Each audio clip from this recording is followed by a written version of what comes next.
오늘은 흉터장애에 대해서 한번 살펴보는 시간 갖도록 하겠습니다.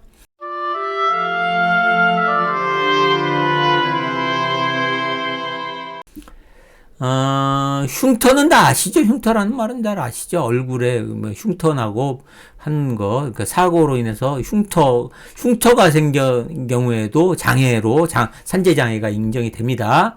그래서 흉터장애는 이 크게 두부, 안면부, 경부 이렇게 얼굴 그러죠. 주로 머리와 얼굴 이게 얼굴을 하나의 장애 계열로 보고요.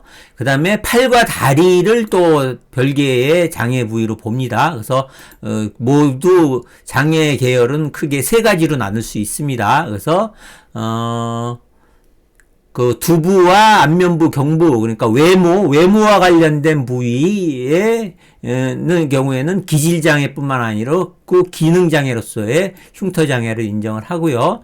그 다음에 팔 전체적으로 하나로서의 흉터장애를 인정하고 또 다리 좌우를 하나로 해서 흉터장애. 그래서 장애 계열이 이렇게 세 개의 장애 계열로 나눕니다. 그래서 두부, 안면부, 경부 등의 외모의 흉터장애, 그리고 팔의 흉터장애, 다리의 흉터장애. 요 팔과 다리의 흉터장애는 말 그대로 기질적 장애로서의 흉터장애입니다.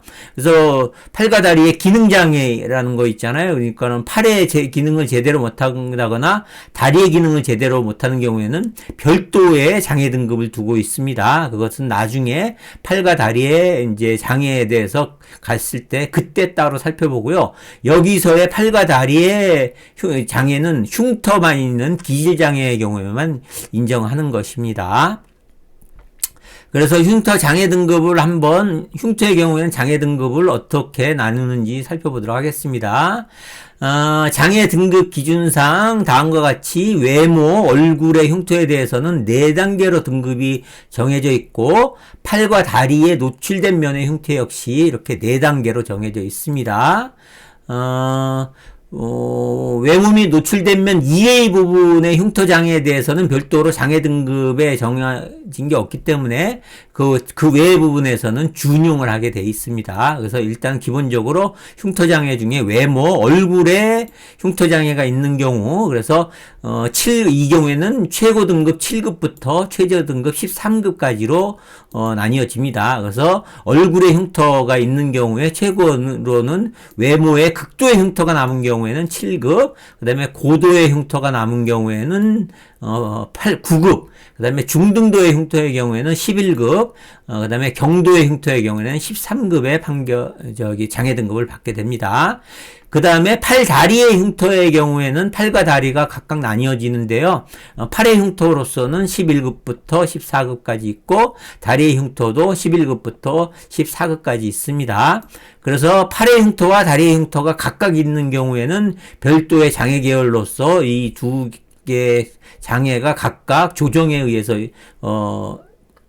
장애를 인정하게 됩니다. 그래서 어쨌든 각각 장애를 보면은 팔의 장애의 경우에, 그래서 팔의 장애의 경우에는 두 팔에 노출된 면에 극도의 흉터가 남은 경우에는 11급이 되고요.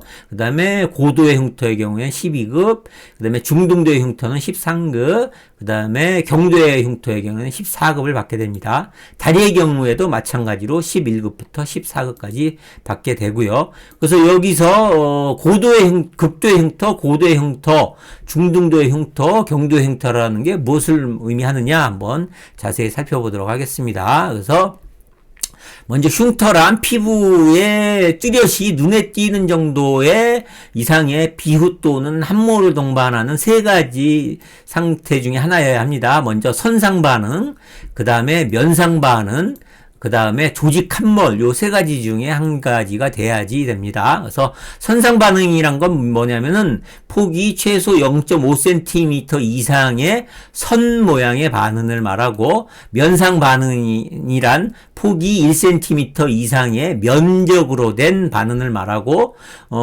조직 함몰이란 연부 조직이나 뼈 조직이 결손된 채로 상태가 치유되면서 흉터 부위가 0.5cm 10cm 이상 깊게 패인 것을 각각 이렇게 말합니다.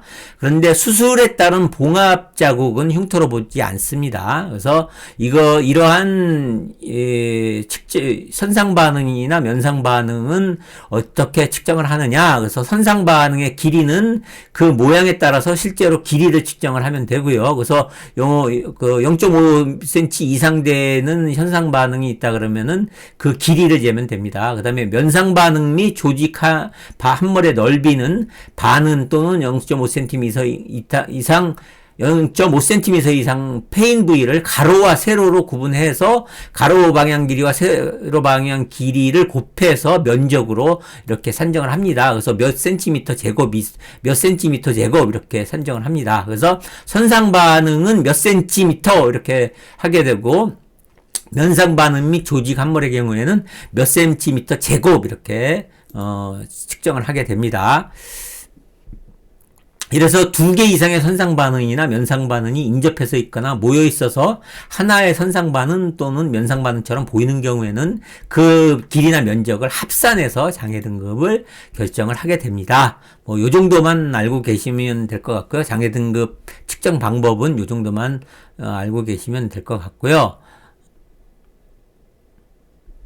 우리가 외모의 흉터 장애부터 그러면은 어떤 경우에 이제 외모의 흉터가 장애 등급이 결정이 되느냐, 외모의 흉터의 정도에 따라서 보면은 요 외모의 흉터의 장애 등급의 경우에 극도의 흉터의 경우에는 면상 반응의 조직 함몰의 경우에만 극도의 흉터를 보아서 장애 등급을 인정해요. 그래서 선상 반응의 경우에는 극도의 장애로는 인정을 안 합니다. 그래서 7급의 경우에는 면상 반응과 조직 함몰의 경우에만, 그래서 면상 반응의 경우에는 100cm 제곱 이상, 조직 함몰의 경우에는 32cm 제곱 이상의 경우에만 이제 극도의 흉터를 인정하고요. 그 다음에 고도의 흉터는 뭐 이런 식으로 선상 반응까지도 고도의 흉터를 인정합니다. 그래서 선상 반응이 선의 길이가 20cm 이상 되는 경우 고도의 흉터를 인정되고 5cm 이상 되는 경우에 이제 경도의 흉터를 인정되고, 그다음에 두부나 경부의 경우에는 그 길이가나 면적을 조금 더 넓게 봅니다. 그래서 얼굴의 흉터와 그다음에 팔, 다리, 두부나 또 경부, 그러니까 어디에요? 그러니까는 두부는 머리 쪽이나 목 쪽의 흉터보다는 얼굴의 흉터를 더 중요하게 봅니다. 그렇게 보시면 될 거고요. 그 다음에 노출된 면의 흉터, 팔다리에 노출된 면의 흉터는 우선은 이제 면상 반응에 노출된 면의 흉터의 경우에 양 팔다리에 노출된 면의 흉터는 선상 반응은 인정을 안 하고 그 면상 반응의 경우에만 인정을 합니다. 그래서 극도의 흉터는 뭐 두 팔이나 두 다리나 동일하게 90% 정도의 흉터가 남은 경우에 이제 극도의 흉터를 인정하고요. 그다음에 경도의 흉터는 한 25% 정도의 흉터가 남았을 때 경도의 흉터를 인정을 하게 됩니다.